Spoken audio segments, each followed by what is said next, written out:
And as the time moves on here on The Voice of Guyana, we welcome you once again to another program of What You Should Know About the GRO. Joining me in studio this morning, we have the General Registrar of the General Register Office, Mr. Raymon Cummings, as we continue discussing about the GRO.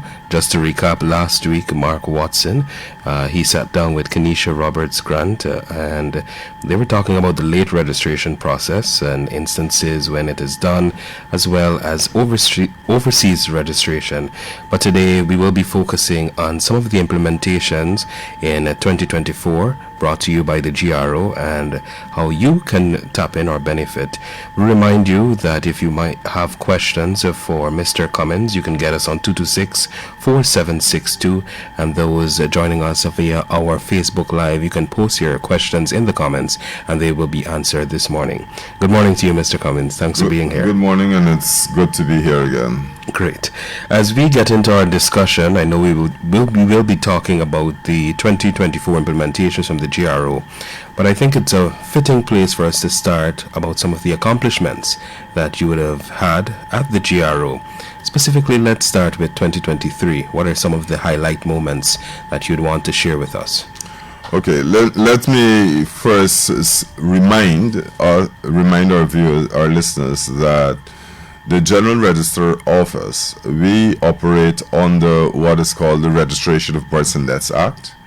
We also have the Marriage Act. There are some sections under the Status of the Child Act, the Immigration Act, that governs our operations. So anything we do is controlled by those acts. It's not something that we want to do off of our own. In 2021, the government of Guyana, through the National Assembly, they amended the Registration of Births and Deaths Act that allows for certain things to happen. We have, as the act stipulated, started to implement those changes in the act. One of the things that we started doing in 2022 after the change in the act is to allow persons who have been using deed polls to have a new birth certificate with the name that they are using on the deed poll.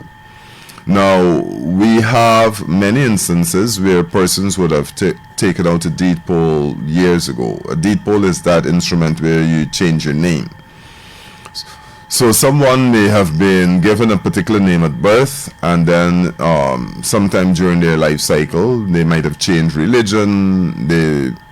Maybe they didn't have the name that their father was using or something, and they decide, look, I want to use that name. So they would go to the Supreme Court and they'll file for deed poll, request a deed poll, have it notarized and so on, and lodged at the Supreme Court registry to say, this is the name that I'm using. Some of those persons and those deed polls had to be used along with a copy of your original birth certificate.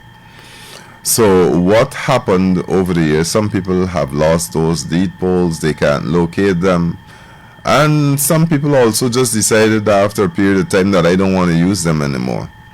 So you ended up with persons who were using multiple identities, for want of a better phrase, because sometimes they use the birth certificate with the deed poll and sometimes they use it without, which is literally illegal, because the deed poll is saying that you have renounced this name that you're given at birth and that you from this day forth be using this name. So if you use another name, you're actually changing your identity without authority, and there are certain legal implications where that is concerned. In 2021, the government of Guyana, through the National Assembly, they amended the act to allow a person to change their name on their birth record. Now, what happens when you do that? If you change your name on your birth record, it means that anytime in the future you apply for a birth certificate, the name that will be issued to you on the birth record will reflect that name that you have changed. So the act says that the parent of the child can change the name once after or up to the time the child is 18. So from the time of birth to the time the child reaches age 18, they can change the name once. So you give the name at birth, and then you decide maybe at 3-4 years, whatever, you want to change the name, or whatever time. Once it's before 18, you can change the name one time. And when the child becomes an adult, they can change their name once also. So someone might have been given a name by their parent and they don't like the name, or for whatever reason they change religion, whatever, they decided that they're going to change their name. They can, all they need to do is to provide an affidavit to the Registrar General to say, I would like my name to be changed to whatever. Of course, they have to provide identification to verify their identity and so on. And we would effect that change to the birth record, so they'll now get a new birth certificate with that name. Someone may ask, what happens if I have lost my deed poll, as has happened in so many cases, and I can't get a copy because I can't locate it. I don't remember when I took it out. What we're doing in order to assist those persons is that we're using the affidavit along with someone else from some family member, whether the parent or whatever, to say that this is to identify the person as a person who was born with this particular name and would have changed it to whatever name it is they're using. Because we have some people who are in their 70s and 80s and all of that that find themselves in that problem. So we use like a sibling, a parent, or whatever to get at that. So that is one of the things that we are implementing. It's helping people quite a lot. And let me give you an idea. Last week we did over about 117 of those matters we dealt with last week alone. So it's a lot of work because there are a lot of people who are changing their names because of different reasons. And so we're doing that. Also, you have cases where persons would have been using a different variation of the spelling of their name. And I'm being very careful with that. I'm saying a different variation because what you find happening is that at birth, you know, some of these fancy names that these parents are giving their children, some of them, when you look at the spelling of the name and you hear the pronunciation, you want to know if that is what you're looking at. But it's life. A parent can choose any name for their child, and it's up to you to decide what is the pronunciation of those letters that you put there. We live in a democracy, and you know, life is changing. But a parent might give a child a particular name with a particular spelling, and then a few years down the road, they realize, you know what, this spelling is not what it should be, and they decide to change the spelling of the name. So you can come to the office with an affidavit also to have that corrected or changed. And we are allowing persons to do that. If it's a minor, the parent will have to do it. A minor being someone under the age of 18. And if you're over 18, the child, the person listed as a child on the certificate will have to do that. You know, I wanted to jump in because you said in 2 phases you are able to make changes on that birth certificate before 18 or once again as an adult. In both cases, do you need that affidavit? In both cases, you will need the affidavit. The affidavit is what gives us the authority, because you don't want to have a registrar general who will sit down there and decide what is the spelling of your name. Yeah. You might find yourself in a lot of trouble. You might have a registrar general who decides to change the spelling of everybody's name, and you don't want that. So the law says that you must present a notarized affidavit requesting this change to be made to your record. So it's actually you're giving the registrar general the authority through your request to change your record. So on that note of spelling, I think the most unique one that I've heard in recent times, so this one is LA-A. So how would you, when I see it, I said the name is La, but the person said it's Ladasha. So Exactly. the hyphen it says that it's No, dash. So there's someone who the name had a number in it. X8 something, X8Z or something like that. That's the name. That's the name. And you're getting these things, and if that's a person's name, then you cannot tell a person that can't be a name. We're still having people who are trying to tell people that, and I often caution people, because our foreparents, we fought and we worked a lot. They worked a lot to ensure that we can have a name of our choice, and we shouldn't allow people to tell us what our name should be. Up to the other day, there was a discussion going on, and it's been opened back, about persons from certain communities who had to give their children a particular type of name in order for them to go to school, which it's disgusting when you think about it, because a name is more than just letters put together. A name is an identity, and if our foreparents work for it, we have it enshrined in the law, then why should we in 2024 be telling people, no, you can't name your child that, and this is not a name that you... No, we shouldn't do that.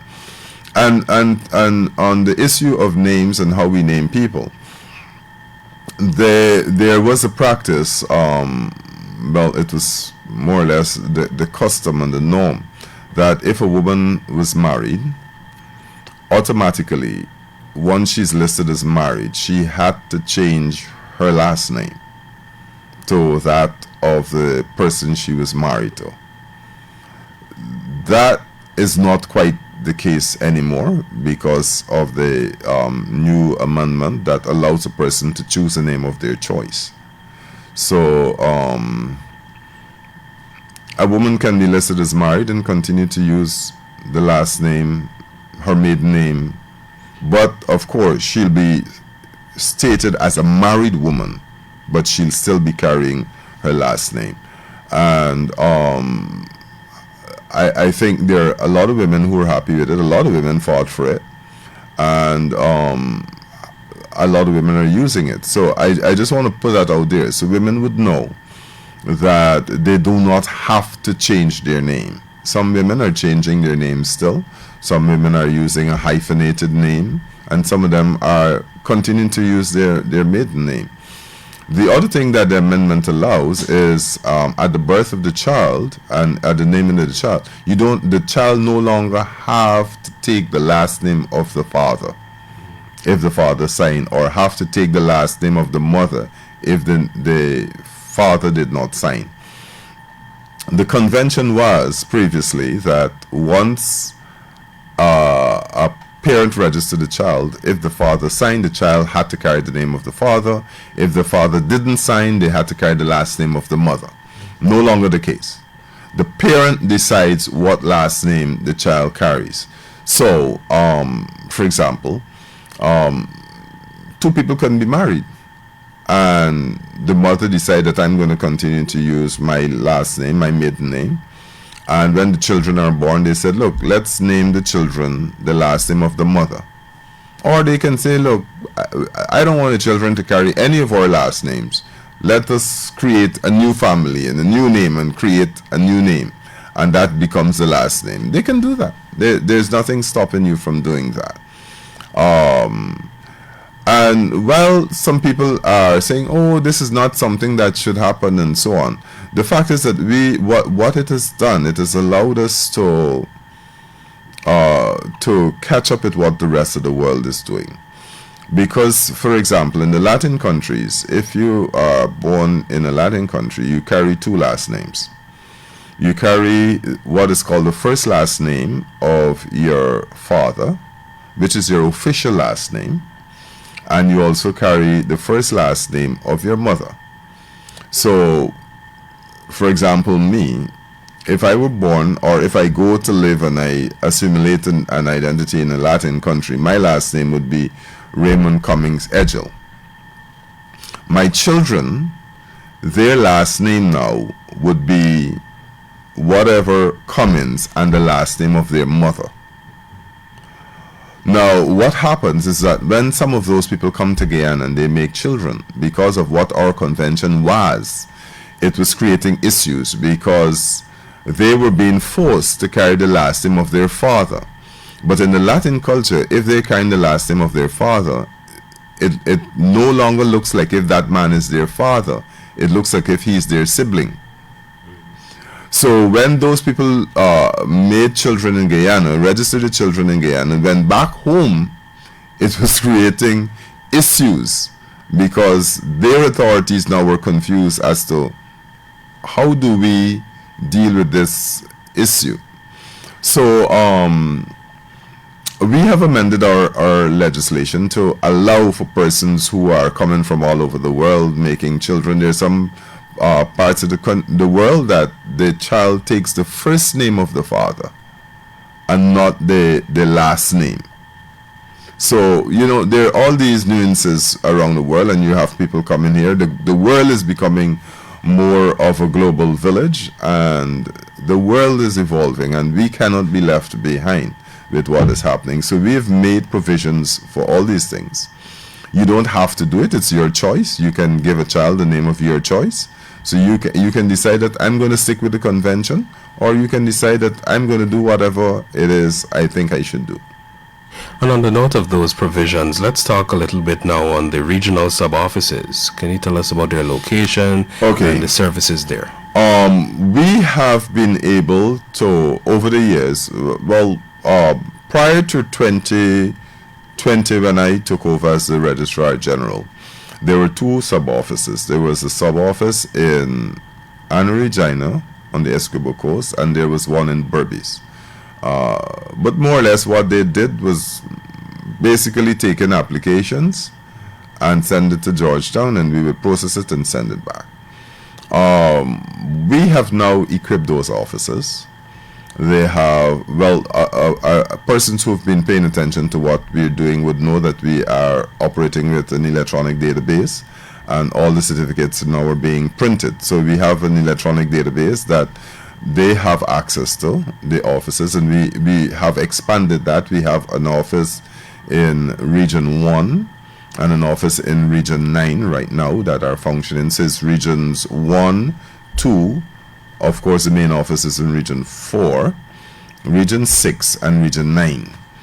And all of those offices have access to the database. So you don't have to travel to Georgetown. And I'm trying to encourage persons not to put themselves in the stress and to travel to Georgetown, especially if you're in those areas. And as a matter of fact, I tell people, if you and I'm encouraging persons, especially in those areas, if you have transactions to do it at the regional office.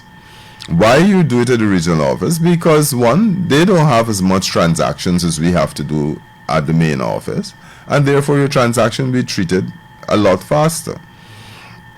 We have set up courier services where the certificates and the transactions are transmitted like just about immediately. At least once or twice a week, we have the certificates going to the office. If you want to do an amendment, you can do the amendment at the regional office.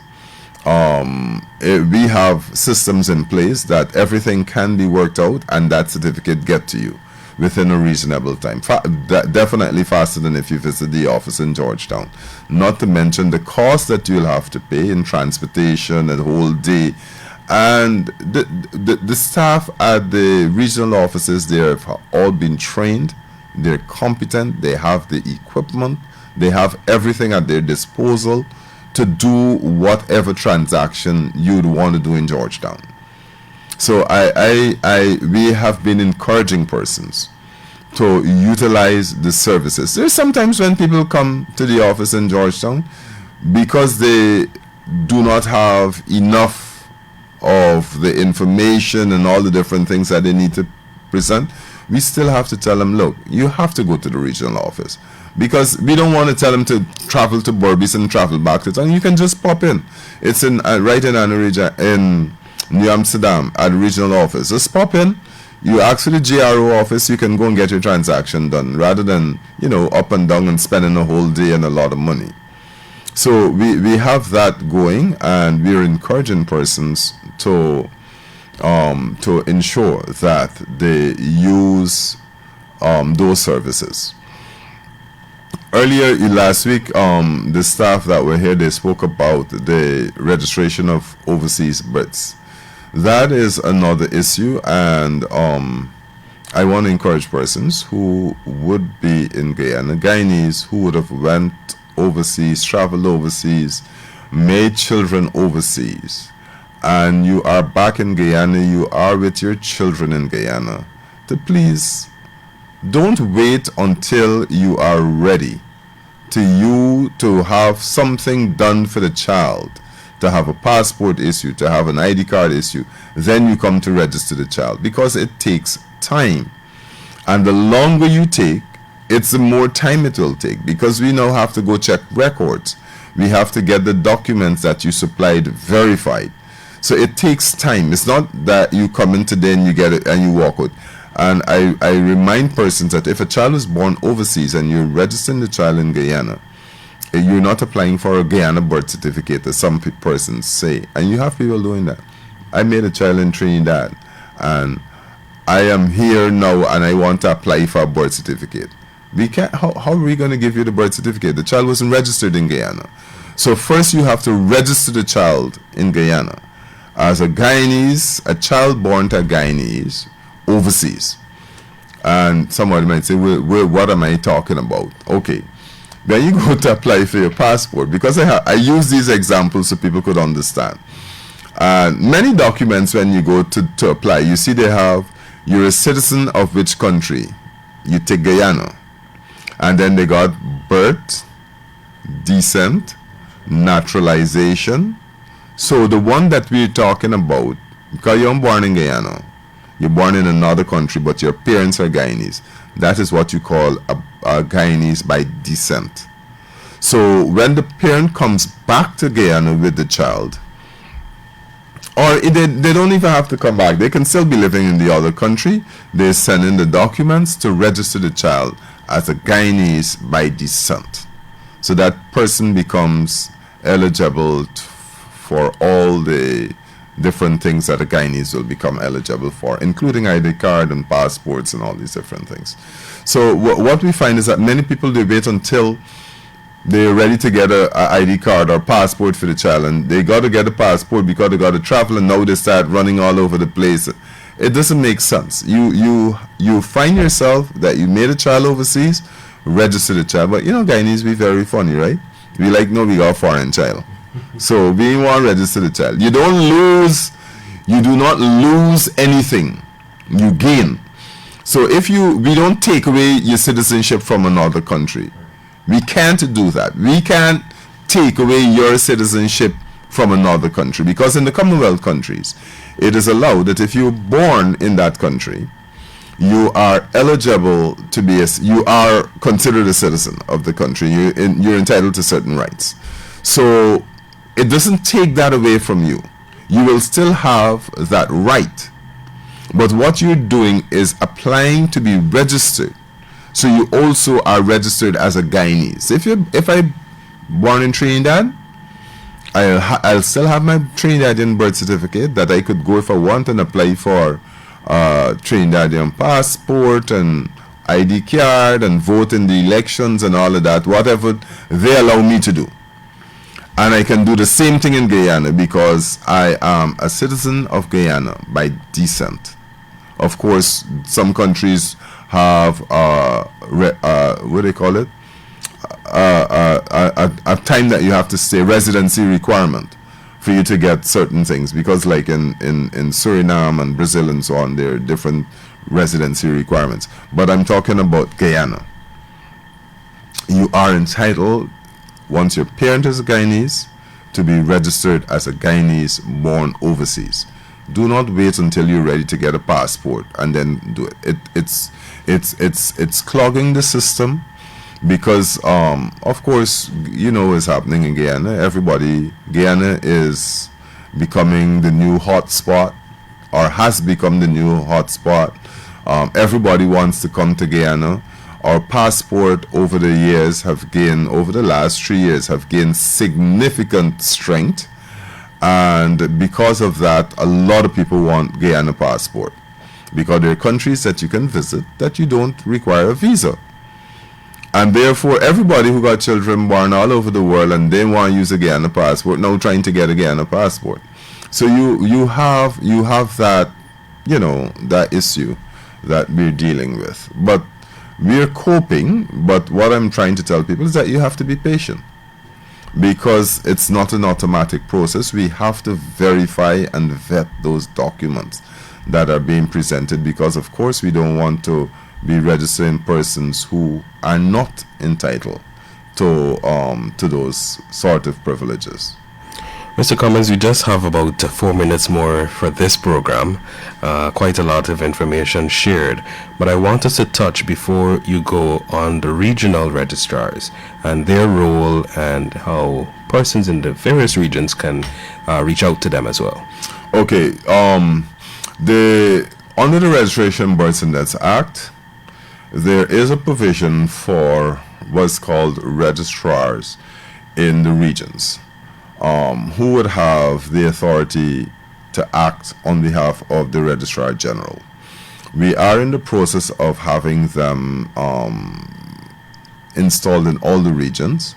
Of course, the regions that we have offices, we already have.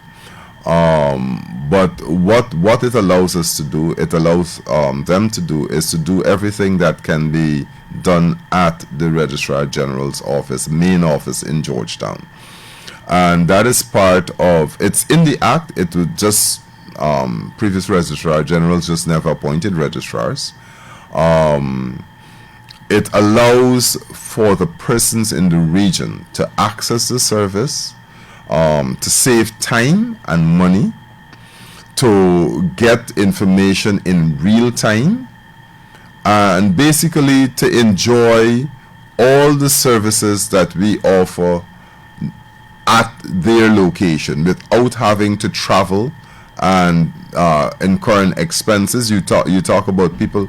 There are people who are disabled, persons who might have children and might have jobs that might not allow them to leave the job and come out. So any service that you can access at our main office, you can access at these regional offices. We're looking to have offices in all the regions, so that persons can go to wherever the office is. Right now, we're operating out of the regional offices in the various regions, and they can get the service. I must also point out that one of the things that we have done is that all the services can also be accessed online.